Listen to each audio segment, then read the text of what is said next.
الرحيم الحمد لله رب العالمين الحمد لله الذي يجيبني حين أناديه ويستر علي كل عورة وأنا أعصيه ويعظم النعمة علي فلا أجازيه نحمده ونسبحه ونقدسه على آلائه ونعمائه ونشهد أن لا إله إلا الله وحده لا شريك له إلها واحدا أحدا فردا صمدا قيوما نؤمن له بالربوبية ونقر له بالعبودية من يهدي الله فهو المهتدي ومن يضلل فلن تجد له وليا مرشدا ونشهد أن سيدنا محمدا عبده ورسوله أرسله بالهدى ودين الحق ليظهره على الدين كله اللهم صل وسلم وبارك وترحم على محمد وآل محمد كأفضل ما صليت وسلمت وباركت وترحمت على إبراهيم وآل إبراهيم في العالمين إنك حميد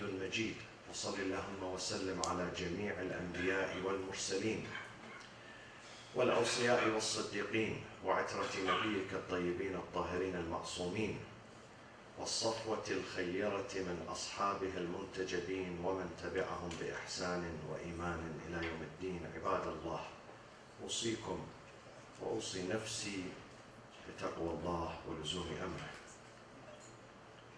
قال ربنا العزيز في كتابه الكريم أعوذ بالله من الشيطان الرجيم بسم الله الرحمن الرحيم ولولا أن يكون الناس أمة واحدة لجعلنا لمن يكفر بالرحمن لبيوتهم سقفا من فضة ومعارج عليها يظهرون ولبيوتهم أبوابا وسررا عليها يتكئون وزخرفا وإن كل ذلك لما متاع الحياة الدنيا والآخرة عند ربك للمتقين صدق الله العلي العظيم.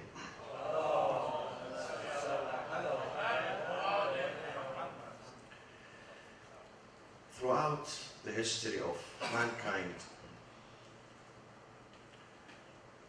the rate and the rank and the gauge and the standard of success was wealth, property and wealth and ornaments.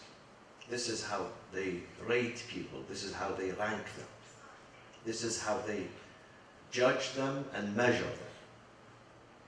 And therefore, when the prophets came to their communities, the communities were shocked, many of them. In fact, all of them. They were shocked that those prophets and messengers, they are poor. They come from a poor background. They are not rich. فَلَوْلَا أُنزِلَ عَلَيْهِ أَسْوِرَةٌ مِّن ذَهَبٍ أَوْ جَاءَ مَعَهُ الْمَلَائِكَةُ مُقْتَرِنِينَ. Pharaoh, when he looked at Moses, coming from a poor background, he's not wealthy, he's not millionaire, he's not rich. He said, then where is his wealth? If he's truly the messenger of God, why we don't see him wearing bracelets of gold? Where is his wealth? The same argument was presented by the people during the time of our Prophet sallallahu alaihi wasallam. When he came, they were shocked. They said, وَقَالُوا لَوْلَا نُزِّلَ هَذَا الْقُرْآنُ عَلَى رَجُلٍ مِّنَ الْقَرْيَتَيْنِ عَظِيمٍ. Qaryatain, two villages, Ta'if and Mecca. There were 2 millionaires living in these 2 cities. Why this book, why these revelations did not come on those 2 millionaires, those 2 rich people? Why it came upon Muhammad, who's orphan, who's poor, who cannot even afford having dinner for his nights? Where is his wealth? They were shocked. Why? Because people always measure the humans with one standard, the standard of material achievements, of how much money you have. If you have more money, you are a great person. If you have less money, then you are not important. All religions, including Islam, and all scriptures, including the Holy Quran, they came to change this perception, to say that when it comes to God, God does not judge and evaluate people according to their income, according to their wealth, neither their family or their influence. It's according to their personality. A person is important in Islam in the eyes of God if he carries a great personality, great character, according to his or her service, her commitment to their cause, to the cause of the humanity. That person is going to be considered great in the eyes of God. God does not look at your financial statement, nor your bank record. He doesn't care about that. He looks at your heart, your commitment, your service, your dedication to the humanity. That's what is matter. And God says, if it wasn't for the fear, وَلَوْلَا, if it wasn't that we fear that the entire population of earth are going to sway towards materialism and wealth, and they run after only money, we would have given the wealth of this earth, the entire wealth of this earth, only to the non-believers. Only to the non-believers. To prove that the wealth of the earth has no value in the eyes of God. But God says, I fear that all people are going to be non-believers. None is going to survive because they think that this is the sign of success. If you become wealthy, only wealthy, that is the great sign of success. They're going to leave faith. وَلَوْلَا أَن يَكُونَ النَّاسُ أُمَّةً وَاحِدَةً. This is one of the most staggering verses in the Quran. This verse in Surah Al-Zukhruf, chapter 43. وَلَوْلَا أَن يَكُونَ النَّاسُ أُمَّةً وَاحِدَةً لَجَعَلْنَا. If it wasn't for the fear that we fear that the nas, the population of earth, they're going to gather around disbelief and rejection of faith, we would have given and bestowed upon every non-believer huge wealth, huge properties. لَجَعَلْنَا لِمَنْ يَكْفُرُ بِالرَّحْمَنِ لِبُيُوتِهِمْ سُقُفًا مِنْ فِضَّةٍ. The roofs of their properties and homes, it's going to be decorated and ornamented with gold. سُقُفًا مِنْ فِضَّةٍ, gold and silver. وَمَعَارِجَ عَلَيْهَا يَتَّكِئُونَ. وَمَعَارِجَ عَلَيْهَا يَظْهَرُونَ وَلِبُيُوتِهِمْ. Ma'arij are stairs. Stairs. When the property is huge, it's a tower.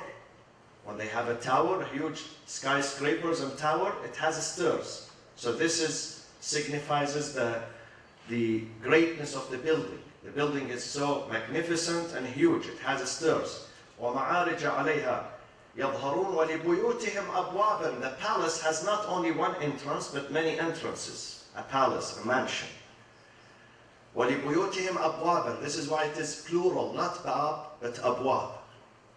This signifies that we would give them the entire wealth to prove that wealth has no value. The wealth of this earth, material wealth, has no value in the eyes of God. Yes, wealth is going to have value when you serve the nation, when you save lives with it, when it becomes a source of construction, a source of reformation.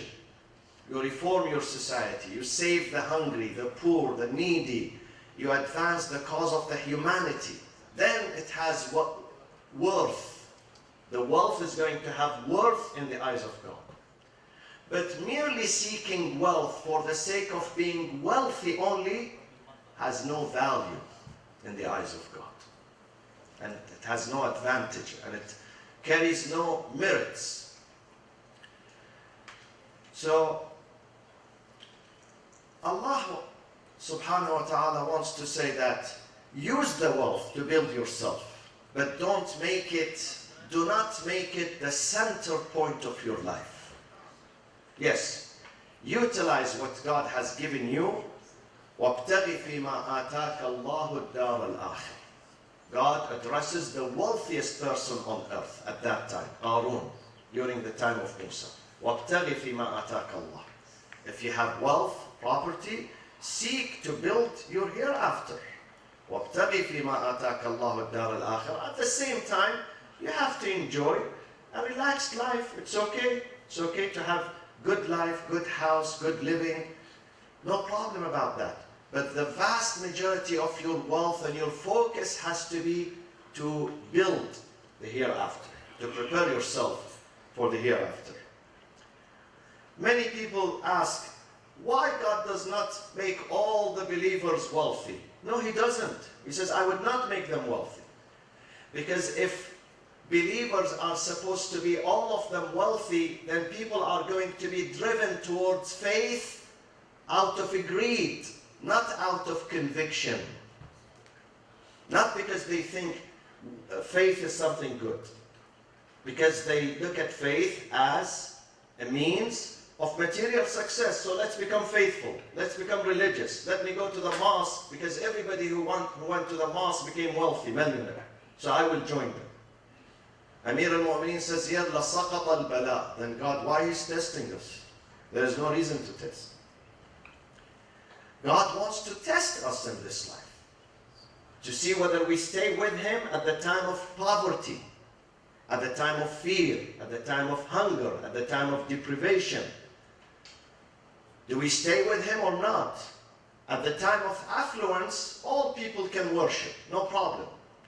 But at the time of poverty and severe test, would they still worship God and stay with Him? God wants us to reach faith through difficulties, not ease. Not ease. This is why He does not make believers, all of them, wealthy. He doesn't.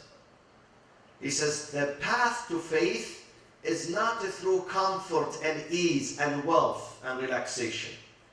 It is through struggle. يَا أَيُّهَا الْإِنسَانُ إِنَّكَ كَادِحٌ إِلَىٰ رَبِّكَ كَدْحًا. We have to struggle, labor. كَدْحًا فَمُلَاقِي. We can't reach Him through ease. And therefore, my friends, the more we get attached to materialism, the more we develop depression. This is proven. America today, we've been told, it's the strongest nation on earth, which I doubt that. Yes, we are strong in military, but in morality, I don't think we are the strongest. Neither in economy, nor in education, nor in healthcare. Yes, in Pentagon, we have the biggest military expenditure, almost $2 billion a day. We have money for that, but for healthcare, we have deficit, alhamdulillah. For education, we have deficit. However, the more we get attached to materialism, to this lower life, to this cheap life, the more we develop anxiety and attachment to this life. And this attachment does not produce other than unhappiness, more depression, more worries, more greed, more thinking about what should I eat today, what should I wear, where should I live, what model of car should I drive, what. You would never be able to think about your spiritual advancement, your spiritual nourishment. And the more you detach yourself from materialism, use materialism, but don't get attached to it. Be ready to separate yourself any minute from materialism. Be ready. This is the point why we fast, because we are attached to food and a drink. Some people cannot survive without coffee in the morning, or without food, without breakfast, without this type of food, that type of food. Islam came to teach us that you have to grow. You have to detach yourself for a few hours a day. Few hours, maybe 16, maybe 17, maybe 18 hours a day, maximum. Detach yourself from this. If you are completely dependent on materialism, you cannot grow. You cannot grow. You fail. You cannot free yourself from these chains of materialism. Once you free yourself, you'll be able to fly. You'll be able to become lighter, and you can reach. وَكَذَلِكَ نُرِي إِبْرَاهِيمَ مَلَكُوتَ السَّمَاوَاتِ وَالْأَرْضِ. The kingdom of this heaven that around us. A friend was giving an example the other day. He said, I live in a very polluted city, very polluted. There is a smog, there is, dirt in the air, and we don't see the stars. So one day I went to the desert, 2 hours drive outside that city, and I looked up in the evening and I said, wow, look at this. Where is this? This is always there. These stars and galaxies, they are always there. But in the city you cannot see them. Why? Because there is a layer of smog and pollution. The same thing in the spiritual realm. We cannot see God because there is pollution. Pollution of materialism, pollution of attachment to this life, to our wealth, to what we eat, what we enjoy, what we wear. We are obsessed with that. So we can't see. We can't see the malakut unless we have self-control. This is why we fast. Why do we fast? لَعَلَّكُمْ تَتَّقُونَ كُتِبَ عَلَيْكُمُ الصِّيَامُ كَمَا كُتِبَ عَلَى الَّذِينَ مِنْ قَبْلِكُمْ. So you develop self-control over your desires. You curb the desire. Once you curb your desires, you can see the stars. You can see the galaxies. You can see what is around you. You can see the beauty. This is one of the reasons of working on ourselves, polishing ourselves, inner selves, during the month of Ramadan. Bismillah ar-Rahman ar-Rahim. وَالْعَصْرِ إِنَّ الْإِنسَانَ لَفِي خُسْرٍ إِلَّا الَّذِينَ آمَنُوا وَعَمِلُوا الصَّالِحَاتِ وَتَوَاصَوْا بِالْحَقِّ وَتَوَاصَوْا بِالصَّبْرِ وصلى الله وسلم على سيدنا محمد وأهل بيته الطيبين الطاهرين. اللهم صل على محمد وآل محمد. اللهم صل على محمد وآل محمد. اللهم صل على محمد وآل محمد. بسم الله الرحمن الرحيم. الحمد لله رب العالمين. نحمده ونسبحه ونقدسه على آلائه ونعمائه ونشهد أن لا إله إلا الله وحده لا شريك له وأن سيدنا محمدا عبده ورسوله أرسله بالهدى ودين الحق ليظهره على الدين كله. اللهم صل وسلم وبارك وترحم على محمد وآل محمد كأفضل ما صليت وسلمت وباركت وترحمت على إبراهيم وآل إبراهيم في العالمين إنك حميد مجيد. وصل اللهم وسلم على خلفاء نبيك وأوصيائه وأهل بيته وأحبته علي أمير المؤمنين وقائد الغر المحجلين وعلى البضعة الطاهرة فاطمة الزهراء سيدة نساء العالمين وعلى سبطي نبي الرحمة وسيدي شباب أهل الجنة الحسن والحسين عليهما السلام وعلى علي بن الحسين ومحمد بن علي وجعفر بن محمد وموسى بن جعفر وعلي بن موسى ومحمد بن علي وعلي بن محمد والحسن بن علي والخلف الهادي المهدي عجل الله تعالى فرجه وسهل مخرجه وجعلنا من أنصاره وأعوانه. عباد الله، أوصيكم وأوصي نفسي المقصرة المذنبة بتقوى الله ولزوم أمره. روي عن رسول الله صلى الله عليه وآله وسلم أنه قال: أيها الناس، من حسن منكم في هذا الشهر خلقه كان له جواز على الصراط يوم تزل فيه الأقدام. Our great prophet Muhammad sallallahu alayhi wa sallam states, it has been narrated that he stated that whoever is able to align his temperament during this month, hassana, to improve, then he's going to get the visa, the passport, multiple. I don't know whether they give multiple or one visa, to paradise on a day where many feet are going to slip from the sirat, from that bridge. Many of them are going to slip, but you are not going to slip. If you improve your manners, your akhlaq during these 30 days and nights, during this intense season of devotion and dedication and piety. When we asked, the American people ask us about Ramadan, what do you do in Ramadan? We say we don't eat. Wow, great, we don't eat. Even no water? We tell them no water. They get really shocked. You don't want to drink anything and you can survive? Yeah, try it and you can see. If you have resolve, you can do anything. But this is not the essence of fasting. Abstaining from eating and drinking is not the entire story about fasting. What is the entire story? There's something hidden beneath that. This is the surface. What is hidden is man hassana minkum khuluqahu. If we can improve our relations. Akhlaq, what is akhlaq, my friends? Akhlaq is the way you deal with people around you, be it family members, be it friends, be it strangers, people that you know, people that you don't know, Muslims, non-Muslims. The way you deal with them, how do you deal? This is very important. How do you respond? How do you reach out to others? How do you answer your father and your mother if they call you? How do you deal with your children, with your wife, with your husband, with your neighbor, with your co-worker? How do you deal with them? This is akhlaq.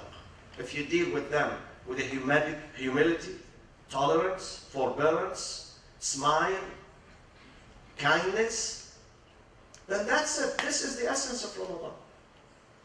It is a season of a training to our inner self, to our attitude. The way you speak to people. How do you speak? How do you address? How do you talk about them while they are not there? Do you backbite?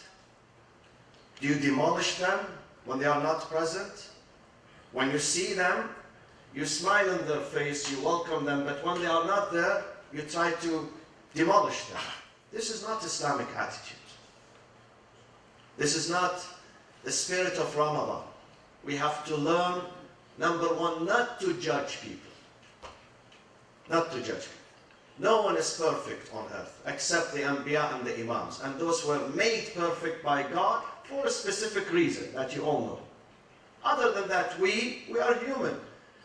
What does it mean to be human? It means that I am susceptible to mistakes, to faults, to wrongs. So we should not judge people. We should give them the benefit of the doubt.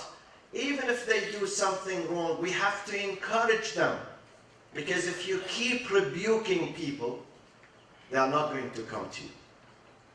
And they are not going to go to God. If God only speaks in His book about hellfire, no one is going to believe in Him. No one is going to worship Him.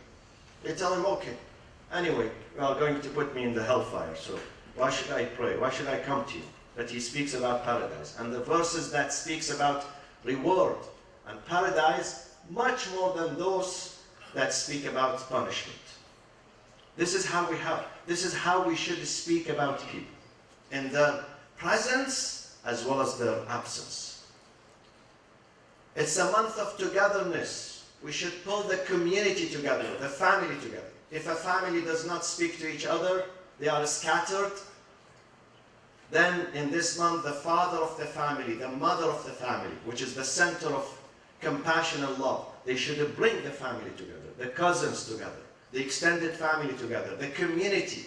In the community, there are some people who are unhappy about others. I've seen in this community, in this masjid, in our community. But in the month of Ramadan should bring us together. Why? Because it's a reminder that we are not going to stay in this life forever. One day we have to leave. How many people were with us last Ramadan and now no longer with us? How many people? Only in this area, in this masjid. How many? Many of them. Many of them are with God now, in the hands of God. We have to remember that we are not staying here, my friends. So let's leave a good legacy. A good legacy. A legacy of good relationship. Building relationship. This life, it's not worth it to fight over anything, believe me, over anything. Let alone something trivial, something small. Man hassana minkum khuluqahu. Let me conclude with a hadith narrated by the Prophet sallallahu alayhi wa sallam. روي عنه أنه قال عليكم بحسن الخلق. You have to hold on to good temperament.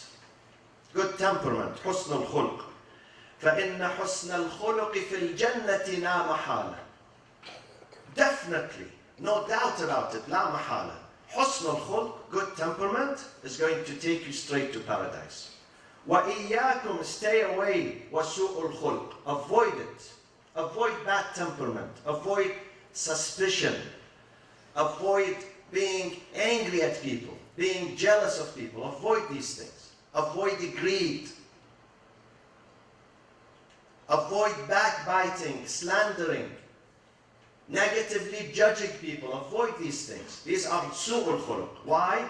فإن سوء الخلق في النار لا محالة. It's going to take you straight with carpool, without the traffic, to Jahannam. That's the result. Even if you pray, even if you fast, even if you stand Qiyamul Layl, even if you read the Quran many times during Ramadan, if you have bad temperament, suspicion about people, you dislike people, you are jealous, you hate this, you cannot tolerate this, you cannot accept this, these things are not going to help you. Fasting is not going. You are missing the point of fasting. Because the Prophet himself says, روي عنه أنه قال أو عن أحد الأئمة عليهم أفضل الصلاة كم من قائم ليس له من قيامه إلا السهر والتعب وكم من صائم ليس له من صيامه إلا الجوع والعطش. How many people, they perform prayers, they stand, they get nothing but exhaustion, no spiritual reward out of their prayers. And how many people, they fast the whole month, but they get nothing other than starvation and thirst. They get no reward because they don't change. Their fasting and their prayers are only mechanical, not spiritual, mechanical. This is the problem. When we don't understand the philosophy of fasting, the reason why we fast, the wisdom of fasting, we miss it up. We don't get anything. So this is the month, this is the season. I advise myself first, and my loved ones, and you are my family. I've been with you for 21 years now. And I love you. And I always, as I said last night here on the podium, the ideal Shia community is not the one that only fasts or prays.